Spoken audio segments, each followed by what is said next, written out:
আসসালামু আলাইকুম ওয়া রাহমাতুল্লাহি ওয়া বারাকাতুহু। আলহামদুলিল্লাহ ওয়াসসালাতু ওয়াসসালামু আলা রাসূলিল্লাহ বা'দ। চলুন তাহলে প্রশ্ন উত্তর আলোকিত ভবনে আমরা প্রবেশ করি। ইতিমধ্যে অনেকগুলো প্রশ্ন আমাদের কাছে চলে এসেছে। আপনি ইউটিউব চ্যানেলে আমাদের কাছে প্রশ্ন করেছেন। আমি একজন রিক্সা চালক। বেশিরভাগ প্যাসেঞ্জার দামাদামি করে। তাই ভাড়া অনেক সময় ৫-১০ টাকা বাড়িয়ে চায়। কেউ সেই বেশি টাকা ভাড়াতেই রাজি হয়ে যায়। অতিরিক্ত টাকা তার কাছ থেকে নেওয়া কি জায়েজ হবে? ভাই সুলতান মাহমুদ, একটি মূলনীতি আছে ইসলামী ফিকহের, সেটি হলো আল মারুফু কাল মাশরুত। কোনো কিছু যখন প্রচলিত হয়ে যায় এবং সেটা যখন স্টাবলিশড হয়ে যায় সমাজে, তখন সেটা অনেকটা শর্তযুক্ত হয়ে যাওয়ার মতো। অর্থাৎ দ্বিপাক্ষিক যে কোনো জিনিস যেরকম মানা আবশ্যক হয়ে যায়, সেটা যেরকম মান্য করে উভয় পক্ষকে চলতে হয়, কোনো কিছু যখন প্রচলিত হয়ে স্টাবলিশড হয়ে যায়, ধরুন আপনি একটা ডিস্টেন্স থেকে আরেকটা ডিস্টেন্স পর্যন্ত ভাড়া এত টাকা, এটা ফিক্সড, সবাই জানে, সে এলাকার সব রিক্সাওয়ালা সব প্যাসেঞ্জাররা জানে, এটা স্টাবলিশড হয়ে আছে। ২০ টাকা ভাড়া, ৩০ টাকা ভাড়া, এটা স্টাবলিশড। এরকম জায়গাতে আপনি অতিরিক্ত ভাড়া নেওয়া জায়েজ হবে না। বিশেষ করে তিনি জানেন না, সেই সুবাদে আপনি তার কাছ থেকে নিলেন, এটা জায়েজ হবে না। তবে এমন কোনো ডিস্টেন্স যদি হয় যে ডিস্টেন্সে আসলে ভাড়া চূড়ান্তভাবে এভাবে প্রচলিতভাবে স্টাবলিশড না বা ফিক্সড হয়ে যায়নি, সেরকম জায়গায় আপনি আপনার সুবিধা অনুযায়ী ভাড়া চাইলেন এবং দুজন আপনারা দরাদরি করে, দর কষাকষি করে যেটার উপরে সম্মত হবেন সেটা আপনি নিতে পারবেন। তাহলে এখানে দুটি ভাগ আমরা করছি। একটা হলো যে একটা নির্দিষ্ট দূরত্বে ভাড়া ইতোমধ্যে ফিক্সড হয়ে আছে, সব রিকশাওয়ালারা এরকমই নেয়, অঘোষিতভাবে এটা অনেকটা নির্ধারিত ভাড়া।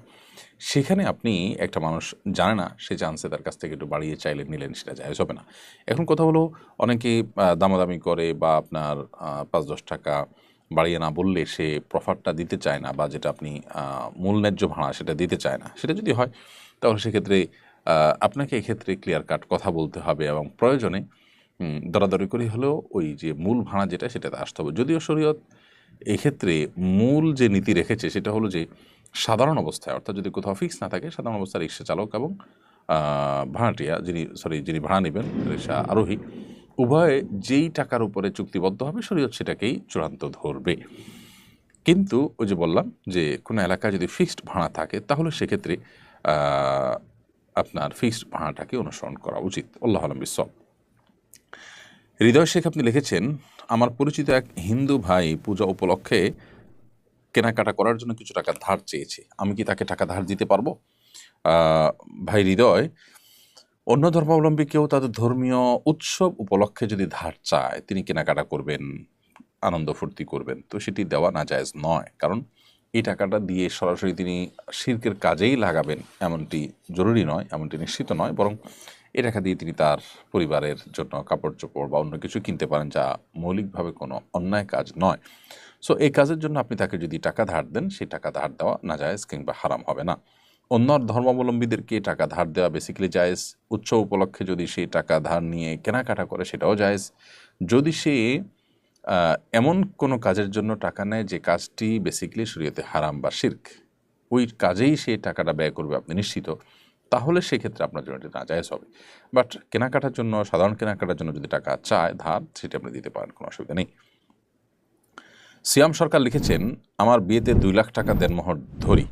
বিয়েতে মেয়ের অভিভাবক বলেন মেয়েকে হাতের, কানের, গলার স্বর্ণের গহনা দিতে হবে। মেয়ের জন্য গহনা বাবদ মজুরিসহ ১ লাখ টাকা খরচ হয়েছিল। এখন আমার দেনমোহর কি বাকি ১ লাখ দিলেই হবে, নাকি ২ লাখ টাকাই দিতে হবে? ২ লাখ টাকা যে দেনমোহর ধার্য করেছেন, সেখান থেকে মেয়ের বাবা বা অভিভাবক যে গহনা দিতে বলেছেন, এই গহনাটা মোহরের অন্তর্ভুক্ত, নাকি মোহর ২ লাখের পাশাপাশি এটা আপনাকে দিতে হবে? যদি এরকম বলে থাকে যে মোহরের ২ লাখ টাকার পাশাপাশি এটা দিতে হবে, তাহলে আপনার মোহর ২ লাখ শুধু নয়, ২ লাখ প্লাস ১ লাখের গহনা, ৩ লাখ মোট।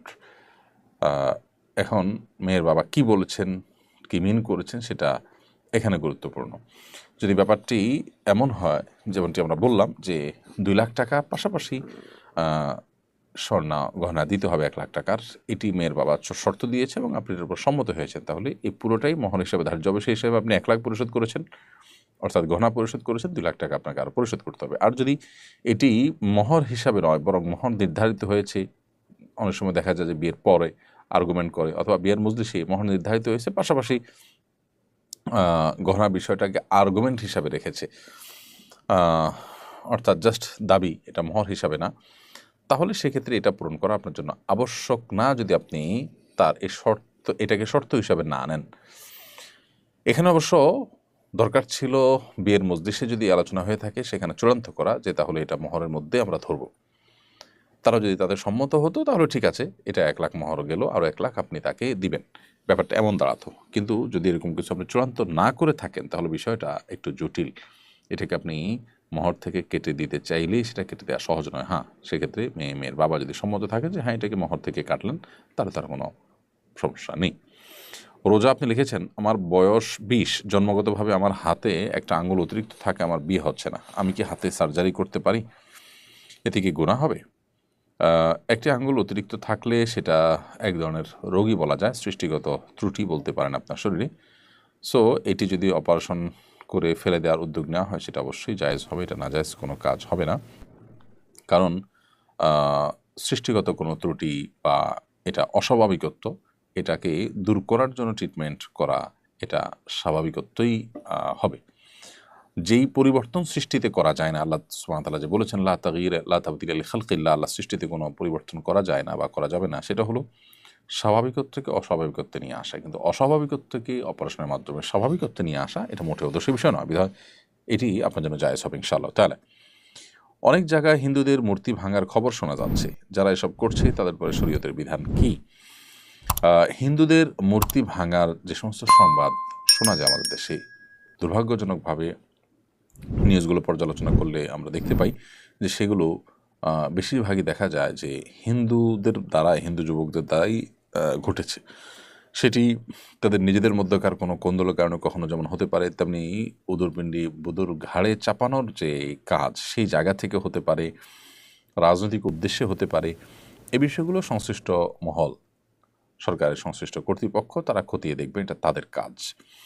তবে বাংলাদেশের সাধারণ মানুষ, মুসলিমরা, তারা খুবই শান্তিপ্রিয় এবং অন্য ধর্মাবলম্বী মানুষের ধর্মীয় স্বাধীনতা তারা দেওয়াতে বিশ্বাসী। ইসলামও অন্য ধর্মের মানুষের ধর্মীয় উপাসনালয় কিংবা তাদের মূর্তি প্রতিমা বা তাদের এ জাতীয় কোনো কিছুতে কোনো প্রকার আঘাত করবার নির্দেশটা আমাদেরকে দেয় না, বরং নিষেধ করে।